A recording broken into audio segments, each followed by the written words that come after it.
Chapter 3. Tom presented himself before Aunt Polly, who was sitting by an open window. In a pleasant rearward apartment, which was bedroom, breakfast room, dining room, and library combined, the balmy summer air, the restful quiet, the odor of the flowers, and the drowsing murmur of the bees had their effect, and she was nodding over her knitting, for she had no company but the cat, and it was asleep in her lap. Her spectacles were propped up on her gray head for safety. She had thought that of course Tom had deserted long ago, and she wondered at seeing him place himself in her power again in this intrepid way. He said, "Mayn't I go and play now, Aunt?" "What, already? How much have you done?" "It's all done, Aunt." "Tom, don't lie to me, I can't bear it." "I ain't, Aunt. It's all done." Aunt Polly placed small trust in such evidence. She went out to see for herself, and she would have been content to find 20% of Tom's statement true, when she found the entire fence whitewashed, and not only whitewashed, but elaborately coated and recoat, and even a streak added to the ground. Her astonishment was almost unspeakable. She said, "Well, I never. There's no getting round it. You can work when you're a mind to, Tom." And then she diluted the compliment by adding, "But it's powerful seldom. You're a mind to, I'm bound to say. Well, go along and play, but mind you get back sometime in a week, or I'll tan you." She was so overcome by the splendor of his achievement that she took him into the closet and selected a choice apple and delivered it to him, along with an improving lecture upon the added value and flavor a treat took to itself when it came without sin through virtuous effort. And while she closed with a happy, scriptural flourish, he hooked a donut. Then he skipped out and sausages starting up the outside stairway that led to the back rooms on the second floor. Clods were handy, and the air was full of them in a twinkling. They raged around Sid like a hailstorm, and before Aunt Polly could collect her surprised faculties and sally to the rescue, 6 or 7 clods had taken personal effect, and Tom was over the fence and gone. There was a gate, but as a general thing he was too crowded for time to make use of it. His soul was at peace, now that he had settled with Sid for calling attention to his black thread and getting him into trouble. Tom skirted the block and came round into a muddy alley that led by the back of his aunt's cow stable.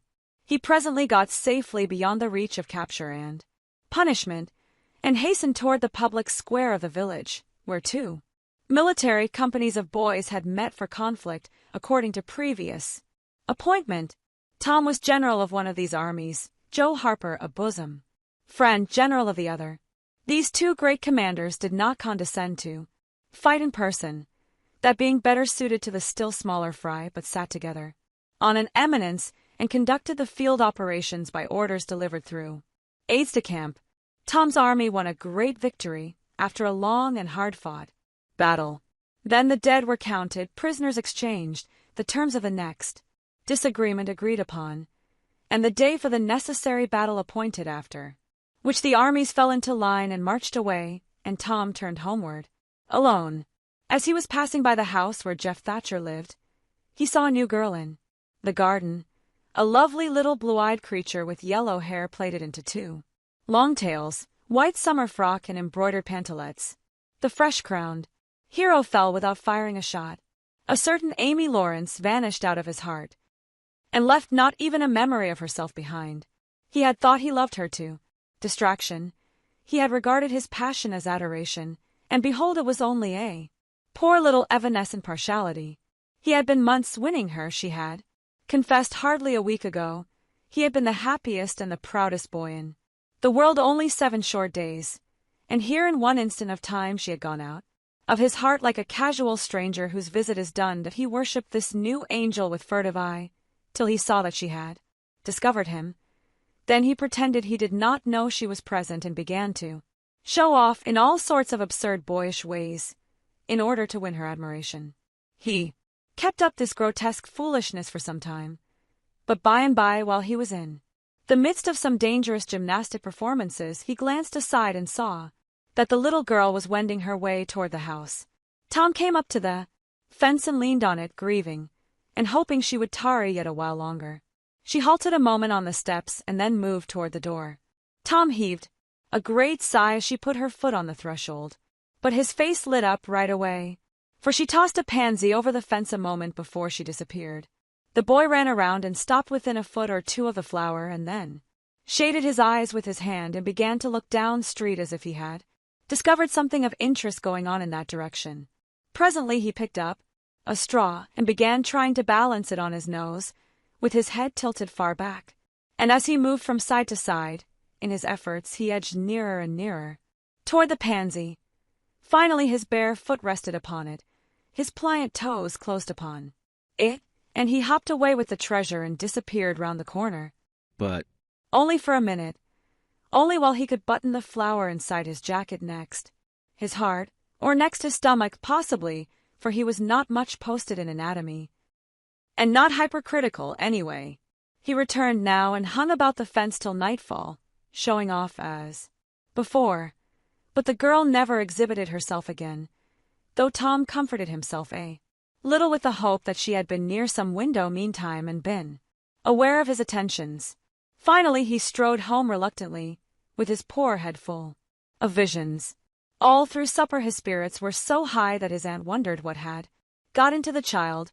He took a good scolding about clotting Sid and did not seem to mind it in the least. He tried to steal sugar under his aunt's very nose and got his knuckles rapped for it. He said, "Aunt, you don't whack Sid when he takes it. Well, Sid, don't torment a body the way you do.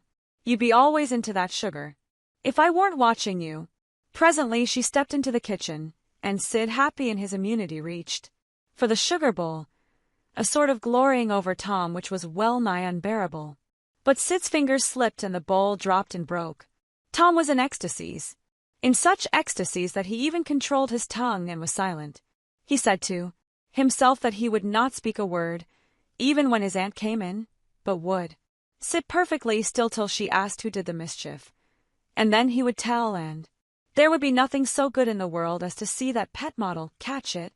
He was so brimful of exultation that he could hardly hold himself when the old lady came back and stood above the wreck discharging lightnings of wrath from over her spectacles. He said to himself, "Now it's coming," and the next instant he was sprawling on the floor. The potent palm was uplifted to strike again when Tom cried out, "Hold on now, what are you belting me for?" Sid broke it. Aunt Polly paused, perplexed, and Tom looked for healing pity. But when she got her tongue again, she only said, "Umph. Well, you didn't get a lick amiss, I reckon. You been into some other audacious mischief when I wasn't around, like enough." Then her conscience reproached her, and she yearned to say something kind and loving. But she judged that this would be construed into a confession that she had been in the wrong, and discipline forbade that. So she kept silence, and went about her affairs with a troubled heart. Tom sulked in a corner and exalted his woes. He knew that in her heart his aunt was on her knees to him, and he was morosely gratified by the consciousness of it. He would hang out no signals, he would take notice of none. He knew that a yearning glance fell upon him, now and then, through a film of tears, but he refused recognition of it. He pictured himself lying sick unto death, and his aunt bending over him beseeching one little forgiving word, but he would turn his face to the wall, and die with that word unsaid. Ah! How would she feel then? And he pictured himself brought home from the river, dead, with his curls all wet, and his sore heart at rest.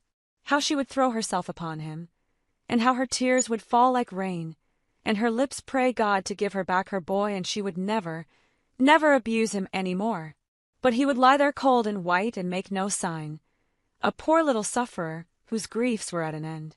He so worked upon his feelings with the pathos of these dreams that he had to keep swallowing. He was so like to choke, and his eyes swam in a blur of water, which overflowed when he winked, and ran down and trickled from the end of his nose.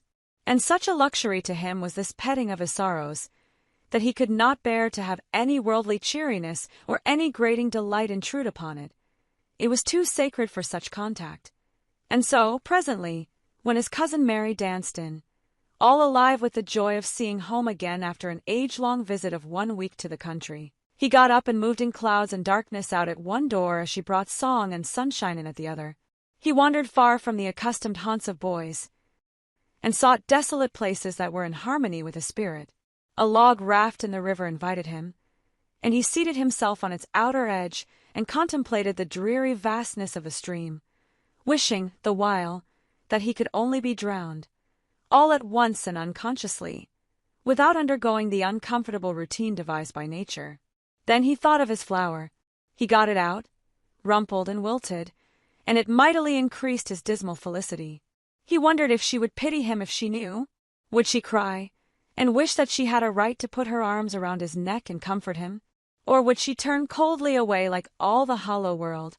This picture brought such an agony of pleasurable suffering that he worked it over and over again in his mind, and set it up in new and varied lights, till he wore it threadbare. At last he rose up sighing and departed in the darkness. About 9:30 or 10 o'clock he came along the deserted street to where the adored unknown lived. He paused a moment. No sound fell upon his listening ear. A candle was casting a dull glow upon the curtain of a second-story window. Was the sacred presence there?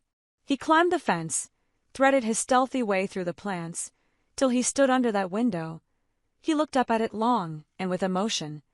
Then he laid him down on the ground under it, disposing himself upon his back, with his hands clasped upon his breast and holding his poor wilted flower. And thus he would die, out in the cold world, with no shelter over his homeless head, no friendly hand to wipe the death damps from his brow, no loving face to bend pityingly over him when the great agony came. And thus Sachi would see him when she looked out upon the glad morning, and oh, would she drop one little tear upon his poor, lifeless form? Would she heave one little sigh to see a bright young life so rudely blighted, so untimely cut down? The window went up, a maidservant's discordant voice profaned the holy calm, and a deluge of water drenched the prone martyr's remains. The strangling hero sprang up with a relieving snort. There was a whiz as of a missile in the air, mingled with the murmur of a curse. A sound as of shivering glass followed, and a small, vague form went over the fence and shot away in the gloom. Not long after, as Tom, all undressed for bed, was surveying his drenched garments by the light of a tallow dip, Sid woke up. But if he had any dim idea of making any references to illusions, he thought better of it and held his peace, for there was danger in Tom's eye. Tom turned in without the added vexation of prayers, and Sid made mental note of the omission.